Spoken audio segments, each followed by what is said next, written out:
which I learned from you, Mel, is that Uh-huh. we don't have to make content every day. Focus on what works for you and what's selling and really push that. And once you said that, I was like, oh my goodness, she is right.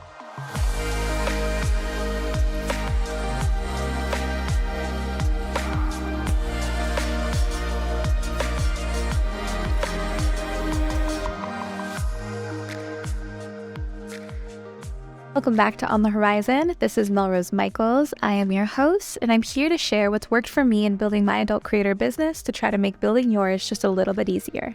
Let's get into today's episode. KrissyVictory isn't just running the floor, she is running the feed.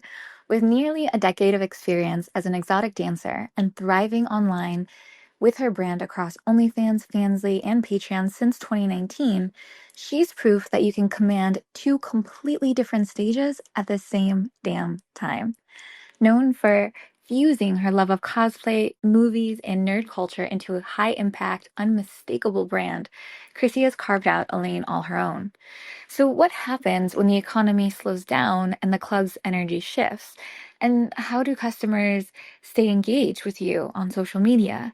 Is it even possible to set those kinds of standards? Today, Krissy's taking us behind the curtain to talk about the hustle, the burnout, and the creativity it takes to thrive in both worlds. Krissy, thank you so much for joining us today. I'm so excited to chat with you. Thank you. Thank you so much for having me. I've been in the club scene for years, and over time, I've like blended the hustle with online creation, from dancing to cosplay to creating content that connects with fans worldwide. It's been like a journey how to protect my energy and set boundaries and grow my brand in different authentic spaces. Yeah, and that's something that's so difficult to actually do. Like it's one thing to say it, but to pull it off is such a feat. For anyone who might be kind of tuning in for the first time, can you give us some, additional background on your journey from the club scene to what you do now online and just what that's looked like for you over the years? I started as a cosplayer. I was just cosplaying, dressing up at conventions. I started back in 2012, and I started to build a following using different platforms such as Patreon, and it's migrated into OnlyFans before the 2020 boom. I started in 2019 charging 30 per sub, not knowing the platform, but just hearing it through the grapevine of being chronically online with Twitter, Googling stuff, referencing back to Facebook. I would learn that there were so many different socials before they really started hitting with viralness, that being on every platform was necessary. So I started to looking to making my name on different social medias and growing a presence between cosplay and that now Twitch streaming, podcasts, like building on communities, using my Facebook page. So I started cross-referencing as I started building with cosplay, and it turned into eventually pole. I was doing pole offline. I started doing dancing about almost 8, 9 years ago, while being in college, and it was kind of like a low key thing. But I started building a brand, being like a nerd girl sick, which I already was offline with cosplay. So I started to merge the worlds with pole and basically being using the camera for cosplay and photo shoots, and I merged them together all in one to make it authentic and have a like a true aesthetic with self-expression. And I made a hybrid space for myself and building a community about being unapologetically myself, whether it's like awkward nerd, that I started to build on that in the club and offline, and creating spaces and entertaining people. Absolutely. And something you said just now about when you were getting started, you realized you had to be on all the platforms. This is a question that I hear a lot in our community and even in like our social channels with SWCEO is just that it's really difficult to be omnipresent and to be posting everywhere and to be consistent. What like advice or how did you even manage to kind of get started or to maintain that? Because it's a feat to like be everywhere all at once all the time. When I first started, so much of the hustle was face to face with regulars, word of mouth, and just being in the room. And now in this day and age, it's kind of like dancers are the same equivalent of being digital creators too. It's a merge. Social media and OnlyFans really changed the game. I definitely felt a difference between before OnlyFans and the boom of COVID with dancing compared to after I came back, because I retired for a little bit, but I went back and the difference was drastic. It was more social. Everybody's more getting using their regulars, talking to them online and building a platform with merging them from coming into the club to meeting them outside. So it was like a I beforehand that did not even exist. No one was even thinking about that in the club. It's all about getting the dance for the night or your quota.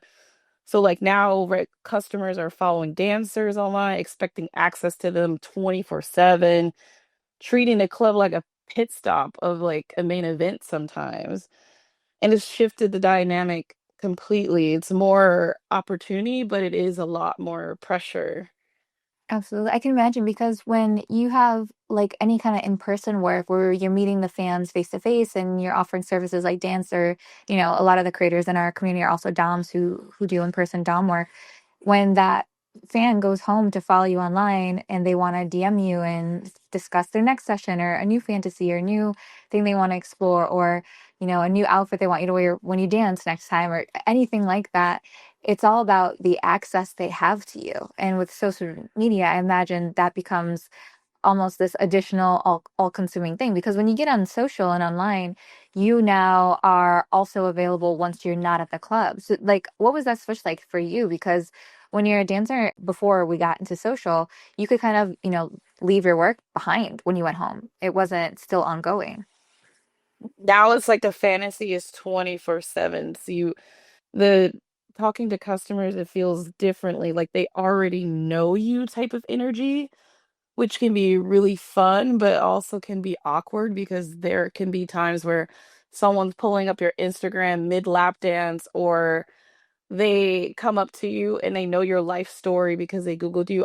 Fun fact, I got my first LA regular by him coming up to me and explaining every gossip site, any fraction of websites that he read about me, and he built this idea of me from the jump and exposed it to me as we first met. And it was extremely overwhelming. But the crazy part is, he wasn't the first one to ever come up to me like that. And I've had to be exposed to people already knowing who I am online, reading every corner gossip site or anything about me, and regurgitating it back to me in person and like asking me questions like I'm being interviewed. It's different. It's a weird tightrope line between like over access, almost like a parasocial relationship times 20. Yeah, I imagine. And this isn't something that it used to be like. And when you're thinking about kind of like the shifts that you're seeing, is this the biggest shift you feel that has happened from, COVID and going into these current times between like the club and then the parasocial evolution of knowing your dancers online or knowing sex workers online? I do, because I feel like now it's all about the fantasy. The club was just the place for fantasy, and now I feel like since the internet really competes with that, it's a blurred line.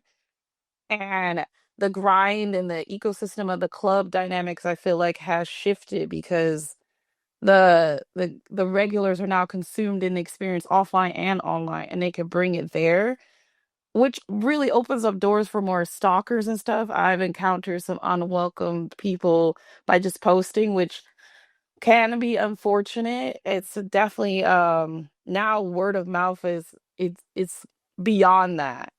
So we now the dancers, especially if they have an online following or they're looking into it, they have to like to with it's they are actually digital creators now. It's like a hybrid between them now. It's not just one thing. There's the club life and the online life. It's now blurred into one.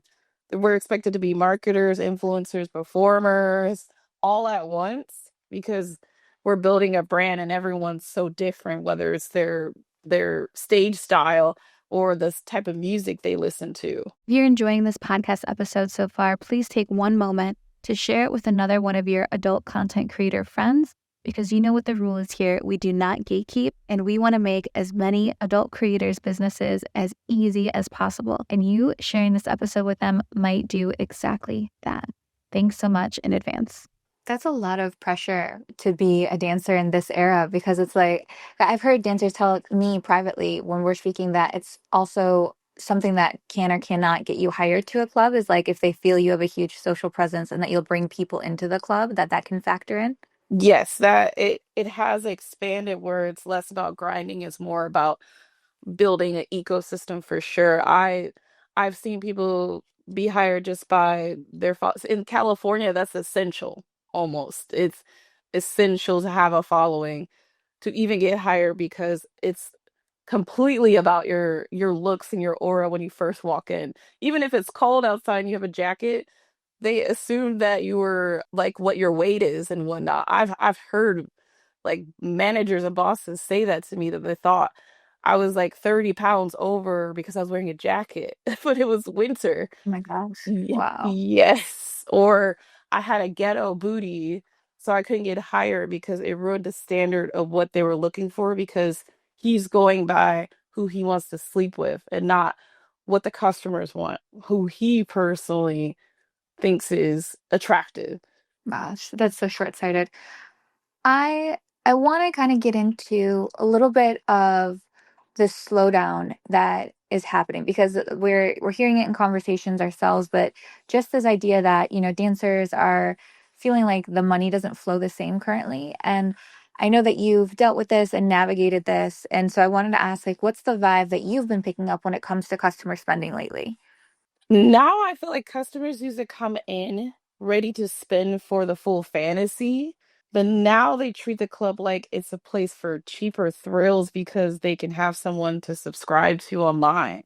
And here's the flip side. I feel like we've gained more control, like we set our own prices and communities, but it kind of feels like with the economy and a shift of money flow, it hasn't been flowing the same as it used to back then. I feel like clubs used to be giant cash machines. When I first would go to a club, you're getting thrown $300 for barely moving on the pole, while now that's like almost impossible to get like $100 stage, like $100 stage set. It's people are kind of holding their money more hostage now than ever. It's split between the stage and like people who are now more like online, and they just, the power dynamics are kind of in between, because we some places you can set your own prices and stuff, but the fact that there is a lot with the rules of different clubs and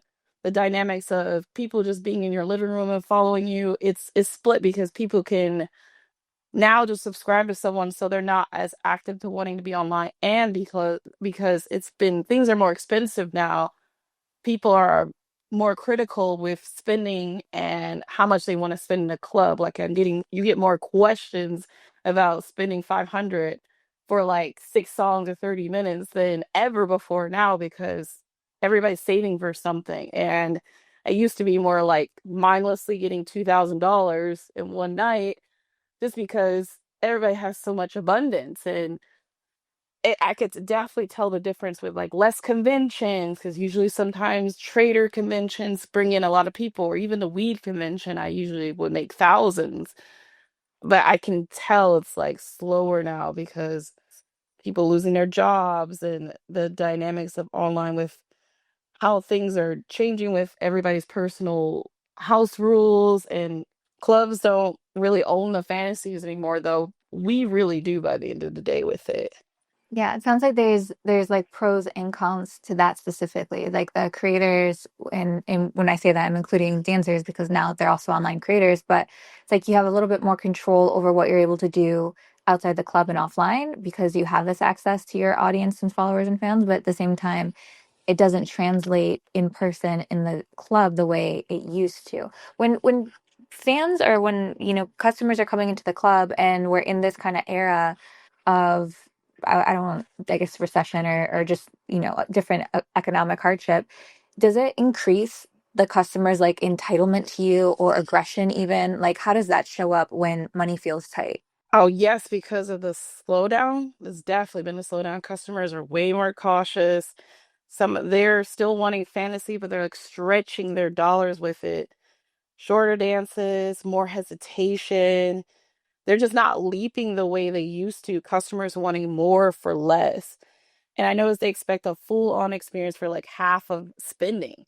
They think that just everything's 25 a song and that's it. And you're getting everything because there are places where I've been where they're giving everything for little. It's it feels like a giant inflation hit for sure because they want always the full-on experience with half the spending. And they know that we're hustling harder and they're still trying to flip the power dynamics, especially if someone is a wealthy customer coming in. They want more attention for less money, but we're creative and we adapt. While they're spending slower, the energy is shifted towards strategy, upselling, building regulars, mixing in the online platforms. Customers may stop the cash flow, but they cannot stop my hustle because there's just certain clubs where if it's like for example, LA is you have to pay the dance people, then I would focus on being make sure I get tipped more. But in Detroit, if I'm there for in a club, it's more like if you could charge your own dances, I'm charging what I think I am valued at. And I even negotiate too or explain why, because I try to be business about it by adapting and being more strategic and waiting for the money. Yeah. I'm waiting for it. I don't want to Well, wait for it.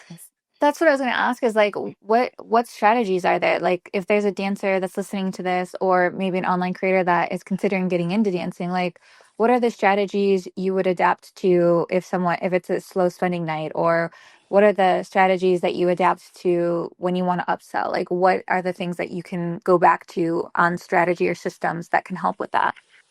Oh, I definitely lean into upsells a lot by tailoring a specific experience. I'm like a movie buff person. Like I'm very good at conversation and connecting to someone with we have a similar interest. I try to dig for it and connect with them. And I try to blend them. Not if a person also is an online creator with it, I do recommend trying to blend with it, get them to really connect with you by like casually mentioning like so Cash App like to tip you more, or if they have other socials or subscribing to your OF if they have it and like spending money on you on that and kind of like selling yourself as like, oh, well, you can see me more online and I have bundles or I'll give you if you give me I've had someone I negotiate if they gave me 2,000 worth of like $2,000 they could be on my OF for a year for free. Like I've done a lot of different negotiations, especially when it's slow to stretch the hustle beyond just the walls of the club.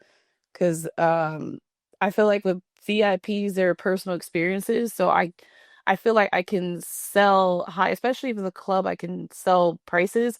I go by off of the experience and outside the club, especially if they want to see me, I will charge more because even though it's a slowdown, I have to push myself to have the person keep coming back and investing into my content and our brands. And I feel like someone should just do that with if they're also a dancer, make sure you're making if the person you never know, someone could have a OnlyFans, even a club if you're talking. If they won't really know unless you casually bring it up. So we just have to like hustle smarter in that way of trying to make sure we telling the person get the bang for our buck with what they can have and what else they can give us, like financially wise. Yeah, yeah. Is there something, because I know from even my like working mainstream job days, like when I was waitressing, it was really slow, or when I was in retail, it was really crazy slow. Like, is there any mindset like stuff that you found really helpful to make it through like slow, downtimes? Because like when I was a server or when I was in retail or even like when I was live camming, for example, the cricket moments, they just make the hours drag on. And that's when I find like my mentality gets the weakest or I want to give up the most, is because there's no distraction other than this is slow. So I'm wondering, like, do you have any kind of mindset stuff that you lean on when it's slow to kind of get you through that without wanting to quit or to go home or to end the shift or what have you? I at least try to. I know a lot of people don't want to work the whole room and that they should come to them. Usually I used to think that back in when I was baby stripper, but now I'm like, if I don't try everybody in this room, I'm leaving here with something. Like I am leaving here with something. I will work the whole room, or I will, the minute someone stares at me longer than 2 seconds, I lock in and I go straight to them because ideally I don't know what someone has, but they usually come in with, I feel like with paying for clubs or not, you're able to get something, whether it's virtual, even online. I've had someone go like, "Oh, you don't have it online, you're gonna Venmo me it." I I basically, I don't think you should give up till, unless it's like super mental health. Your mental health is important, but most of the time I feel like if you're already clocked in and you're already there, you might as well try to leave with something, anything.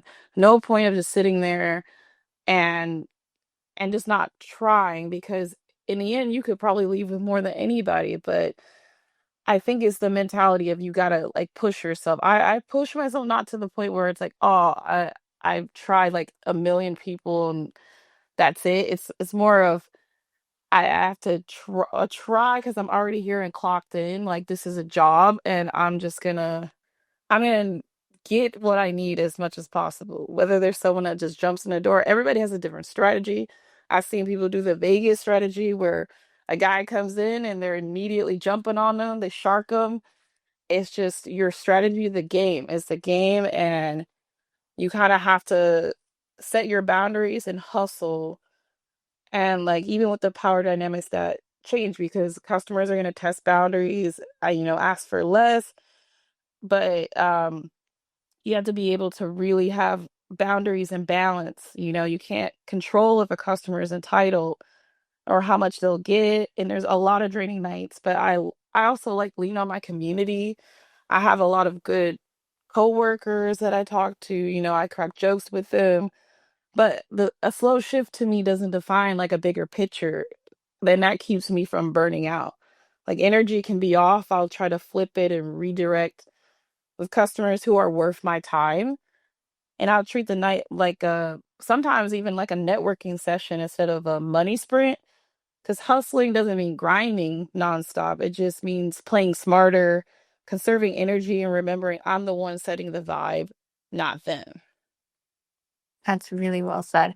That like takes me again back to kind of my webcam days too, because I would get frustrated when times were slow because there's no activity. But when I would like zoom out and think about it, I would realize like, okay, well, I'm still, getting new followers to follow me on social and they'll come back around hopefully, or I'm still getting new visibility and traffic through the door from the campsite, or I'm able to record whatever I'm doing online when I'm online so that I can repackage and resell it. So like I think also trying to find alternative ways to double dip almost, like even if you're not making money in that moment, to your point, you're still networking and you can still build relationships that pay out dividends later. That's so valid.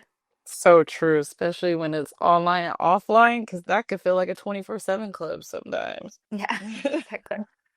I'm wondering, like, now that, you have the social presence, has that changed the kind of customers that come into the club for you? Like, because if you're doing all of these cool niche things, like with cosplay or whatever, like the things that you're interested in, does that bring a certain kind of customer to you? Has that funnel kind of worked out in your favor?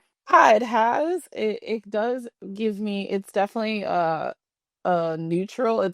It has gained me a lot more access to be really close to a lot of the customers I have. I feel like my oldest 5-year regular, we connect between online and offline. It's easier to for me to strategize when I can come, we can meet up, and we can do our 6 hour VIPs and stuff like that, which helps create energy for me because it's not always just in person.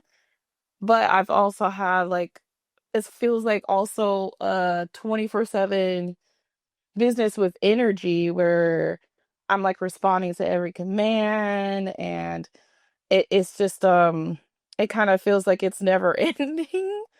They want more of your attention basically online more because they're seeing you online and offline, so it's more entitlement to your time, which is probably why I like take breaks because basically I'm always hustling 24/7 online and on stage because they're always having full on access to me. But it has benefited me very much so over the course of the years because I feel like if it was just like the club or if it was just online, I would experience even more burnout where I've had it where I just only dance or I just only did online.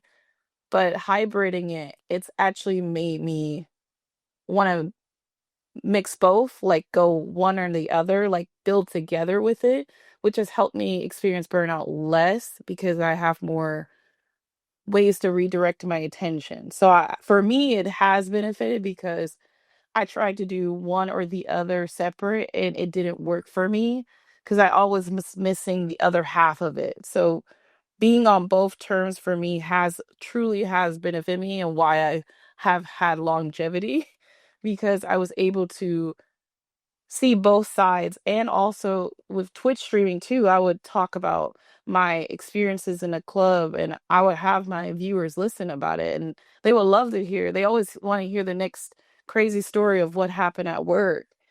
And I feel like it's constantly had me build like a community for it, even on really like slow nights and bad shifts. It's really helped me balance with both.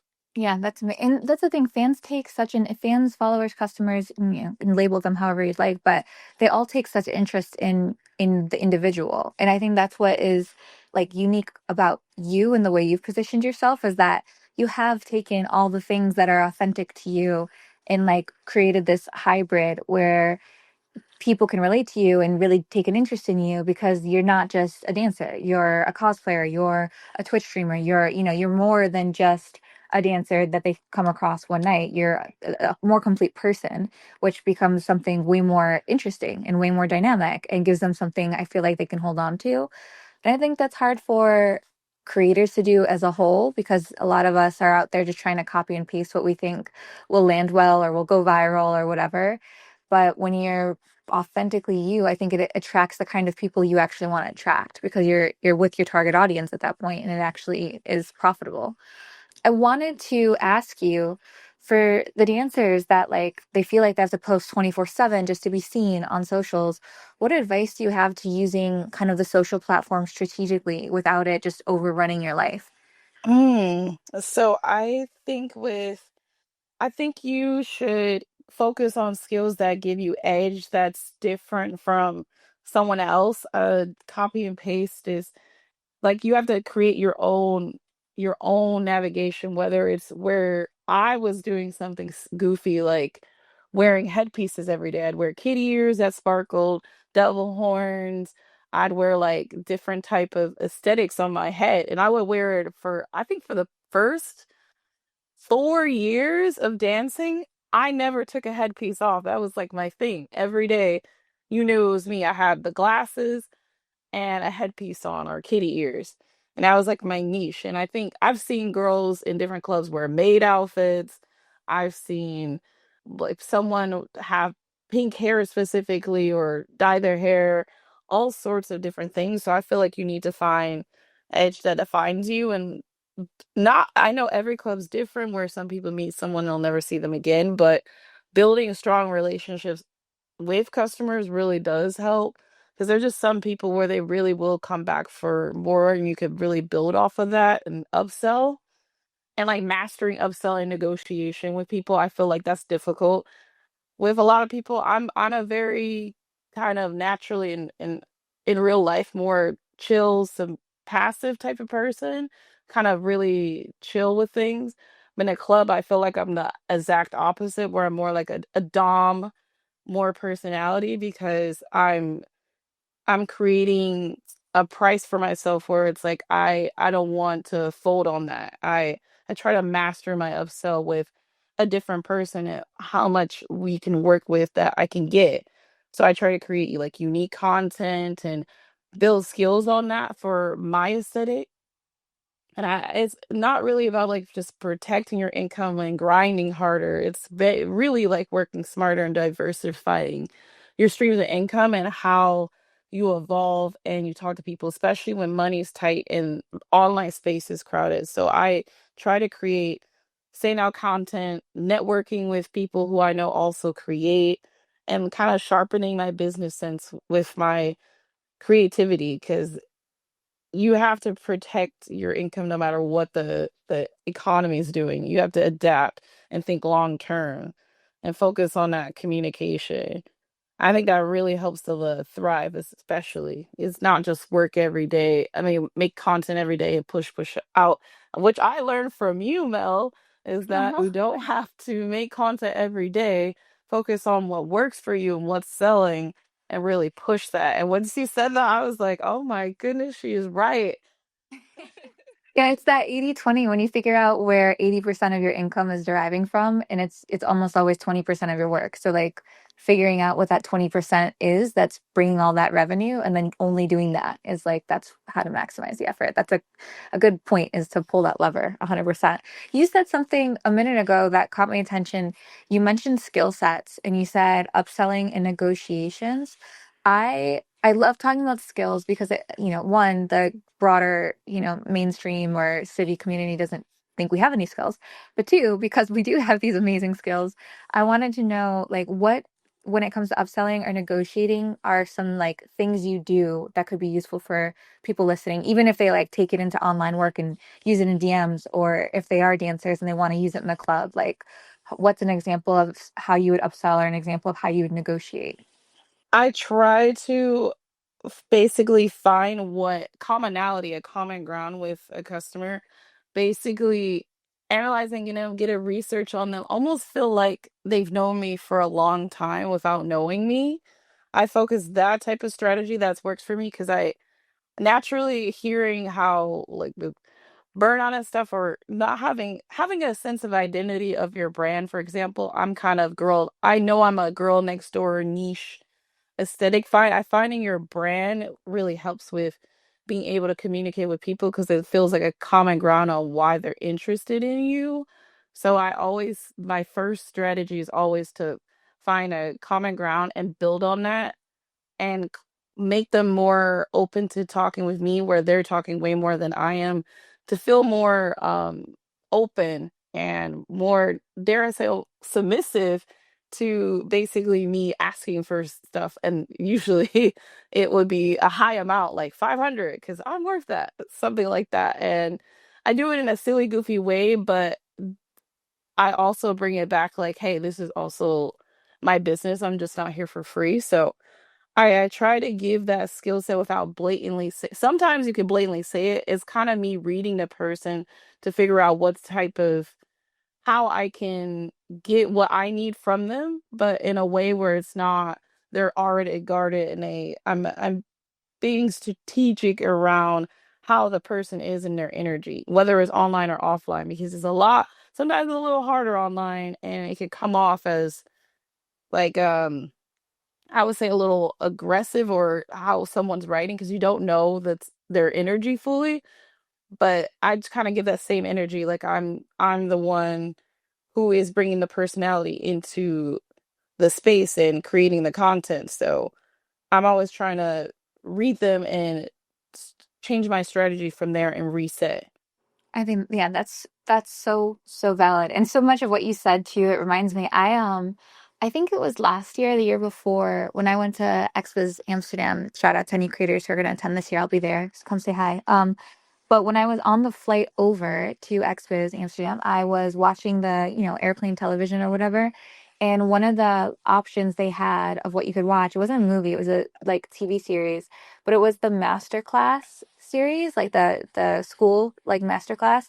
And it was by Chris Voss and it was about negotiations. and it was about the techniques and like things you could say to get whatever outcome you want in a negotiation. And I found it so fucking valuable. I rewatched that like series of his negotiation masterclass probably 6 times on the flight.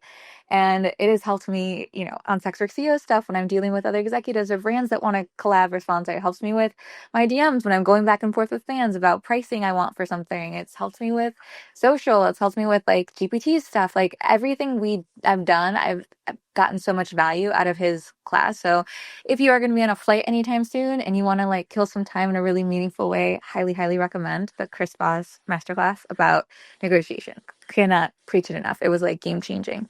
But I love that there's skills and that we can highlight skills that we have in our industries and how they play out in our businesses. And I think it's something that gets overlooked and isn't talked about enough, of course, and we're masters of them. So I wanted to kind of bring this, I guess, full circle, because I know a lot of listeners right now are probably in a place where, I don't know, they're trying to plan their next move, or maybe they're in the midst of feeling burnout or slow nights or no traction online. And I wanted to ask, like, what is the first thing that you'd want to tell them if they're in this space and they're just like at a loss for what to do next?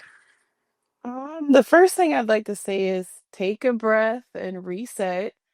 Slow nights and all night struggles do not define your worth or your hustle. And that is coming from someone who would beat myself up. If I didn't make $1,000, I'd have a mental breakdown every night. So focus on what you can control: your energy, your content, your strategy, your boundaries. Small but consistent actions build your momentum, protect your mindset, and it's the foundation for like turning things around. And step back, prioritize yourself, and get strategic. Build on your brand. Diversify your streams of income for sure. Lean into the parts of your hustle that make you feel powerful and in control. And the grind isn't really going anywhere, but your energy is yours to protect.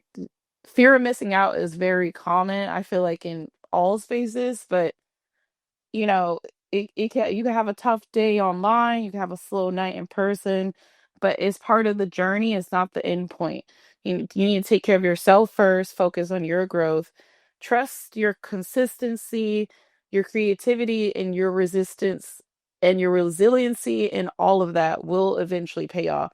Your hustle is always like long term, and any setback is always a response to a comeback. Always protect that energy and hustle, and the rest will always follow. Small steps lead to big returns. When burnout is not a failure, coming from someone who's always burnt out. So relatable. Oh, I love this so much. Well, thank you, Krissy, for just kind of, giving us the time to come on and share a little bit about your journey and also your strategies and your perspective. I think what you said a minute ago, the small but consistent actions, that's like such a path to hold on to because it always pays off. It's just a matter of how long the time horizon ends up being, but the outcome is always a win. Before we wrap, can you let folks know where they can find you and support your work, or even see what you're creating next? Thank you so much for having me. You can find me at KrissyVictory on Instagram with an extra Y. On all my platforms, I'm mostly Krissy Victory or the Krissy Victory. But you can see my behind the scene hustles, join my vibe. I'm on Twitch as Krissy Victory, OnlyFans, everything's mostly Krissy Victory. So I appreciate you for having me on here. It means a lot. Oh, you're so sweet. No, it was a pleasure. It was lots of good gems in here. I'm glad we were able to get together and do it. This was great.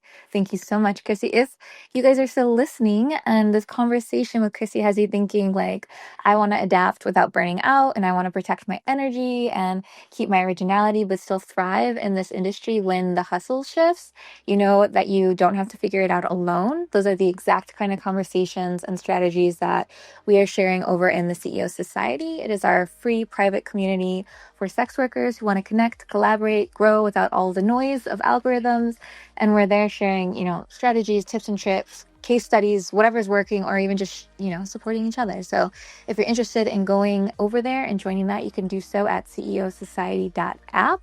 But other than that, thank you, Krissy, so much for the time. Thank you guys all so much for listening, and I'll see you in the next one. Bye, guys. It would be absolutely incredible If you rated this podcast 5 stars and left a little review, we want to get this podcast to as many adult creators as possible, and you taking a second to leave a couple stars and a review really helps us do that. Thanks so much.